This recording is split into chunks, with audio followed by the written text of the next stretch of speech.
नमस्कार दोस्तों। पिछले सप्ताह कर्नाटका विधानसभा का रिजल्ट आउट हुआ और जैसा कि सभी चुनाव पूर्व सर्वेक्षण ये बता रहे थे कि दक्षिण का द्वार भाजपा के लिए बंद होने जा रहा है और कांग्रेस के लिए सत्ता में वापसी होने जा रही है। और हुआ भी यही कि कांग्रेस ने 135 सीटें जीती और पूर्ण बहुमत से वहां पर उन्होंने विधानसभा चुनाव जीती। ये चीज़ तो मीडिया में और समाचार चैनलों में पिछले हफ्ते से लगातार आप सुन रहे हैं और उसको सुनते सुनते आपके कान भी पक गए हैं।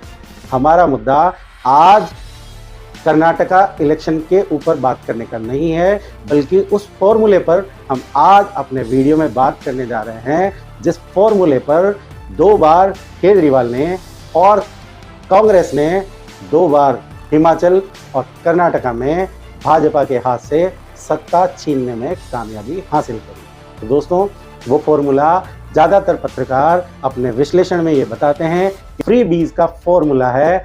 उस फॉर्मूले के तहत केजरीवाल ने 2 बार दिल्ली में 2015 और 2020 में पूर्ण बहुमत छोड़िए लगभग सारी सीटें, पहली बार 2015 में उन्होंने 70 में से 67 सीट जीती और दूसरी बार उन्होंने 2020 में 70 में से 62 सीटें जीतने में कामयाबी। मुस्लिम मतदाता जो कि कांग्रेस के साथ 80 के दशक से जुड़ा हुआ था और उसकी वजह से शीला दीक्षित 3 टर्म सीएम रह चुकी थी, उसने एक झटके में कांग्रेस का साथ छोड़ दिया और कांग्रेस जो कि पहले सत्ता में हुआ करती थी 2020 और 2015 के चुनाव में 0 पर सिमट के रह गई। यही प्रयोग पश्चिम बंगाल में ममता बनर्जी ने किया।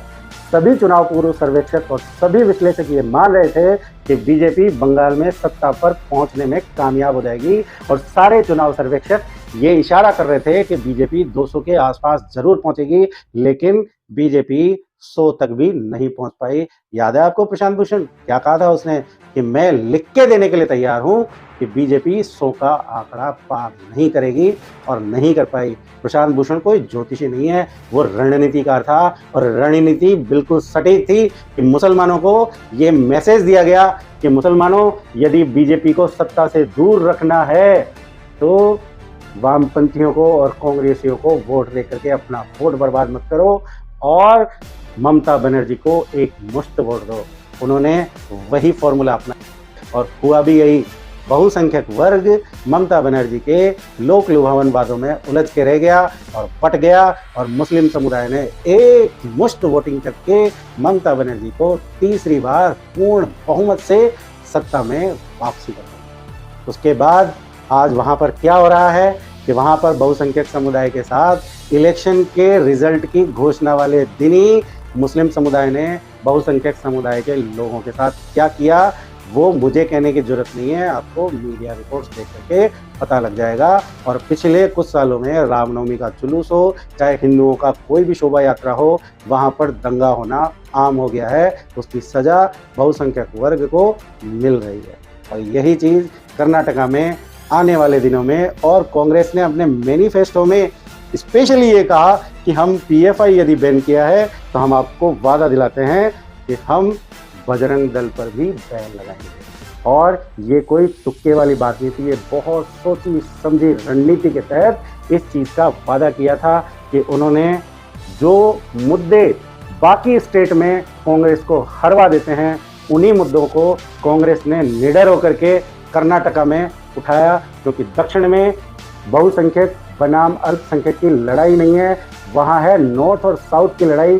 वहाँ का बहुसंख्यक हिंदू वर्ग भी हिंदू और मुस्लिम की बात नहीं करता, उसका पहला इश्यू है उत्तरी भारतीय और दक्षिणी भारतीय। वहाँ पर नंदनी वर्सेस अमूल का मुद्दा उन्होंने जानबूझ करके ऐसा उठाया कि वहाँ पर बहुसंख्यक समुदाय को तोड़ा जाए और मुस्लिम समुदाय को अंडरग्राउंड ये अश्योर कर दिया गया कि हम अगर सत्ता में आते हैं तो बजरंग दल पर बैन लगाएंगे और बुर्का को स्कूल्स में और कॉलेजेस में अलाउ कराएंगे। यही चीज़ कांग्रेस को दोबारा से सत्ता में लाने में कामयाब हुई। दोस्तों, ये बात मैं कोई तुक्के में नहीं बोल रहा हूँ, सुन्नी उलेमा बोर्ड के प्रमुख ने मीडिया चैनल को दिए हुए साक्षात्कार में इस बात का खुलासा किया कि कांग्रेस ने चुनाव पूर्व हमसे समझौता किया था और उस समझौते के तहत हमने कांग्रेस को 72 सीटों पर जीत दिलाने में मदद की है।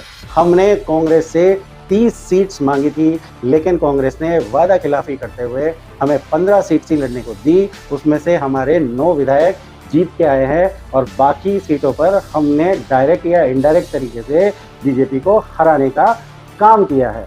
और इस बदले में उन्होंने मीडिया में आकर के कहा कि कांग्रेस को अपना वादा पूरा करते हुए डिप्टी चीफ मिनिस्टर और होम मिनिस्टर समेत 5 प्रमुख पोर्टफोलियो मुस्लिम समुदाय को देने चाहिए। दोस्तों, बातें छुपती नहीं है। थोड़े दिनों के लिए इन बातों को दबाया जा सकता है, लेकिन ये बातें कहीं ना कहीं सामने आती हैं।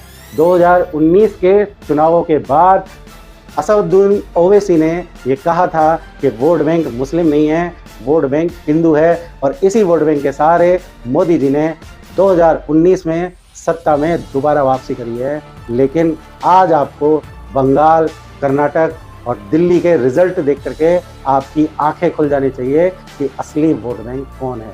बहुसंख्यक समाज चाहे वो किसी भी स्टेट में हो, लेकिन उसकी संख्या 40%, 50% से कम नहीं है। अगर वो क्लस्टर होकर के अगर एक तरफा वोट डालता और अगर हिंदू होने के नाम पर वोट डालता, तो बीजेपी को इस कर्नाटका छोड़िए देश के 27 से 28 राज्यों में सरकार बनाने से कोई रोक ही नहीं सकता। लेकिन ये फैलाया हुआ प्रोपोगेंडा है जिसमें वामपंथी पत्रकार बिल्कुल समान रूप से सम्मिलित हैं। उनका ये एजेंडा रहता है कि बहुसंख्यक समुदाय को किसी भी तरीके से एक नहीं होने दिया जाए और उसको अलग अलग चीज़ों पे बांट के रखा जाए।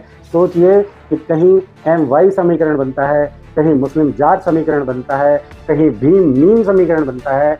ये समीकरण अलग अलग जगह पर अलग अलग कास्ट को देखते हुए क्यों बनाए जाते हैं और इनमें एक नाम मीम ही कॉमन क्यों है? क्योंकि मुसलमानों का पहला और आखिरी उद्देश्य बीजेपी को सत्ता से बाहर रखना। बीजेपी कोई उनकी दुश्मन पार्टी नहीं है, लेकिन जब से नरेंद्र मोदी सत्ता में आए हैं, बीजेपी हार्डकोर हिंदुत्व की बात करती है। यही बात मुसलमानों के दिल का सबसे बड़ा नासूर है।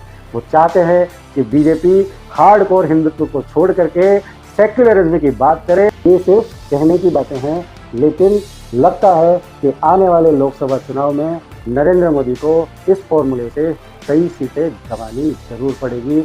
और बैठे बिठाए विपक्ष को केजरीवाल ने एक ऐसा फॉर्मूला दे दिया है जिस फॉर्मूले पे लगातार धीरे धीरे राज्यों में विपक्षी पार्टियां बीजेपी को पछाड़ती जा रही है और सत्ता के गलियारों में आती जा रही है।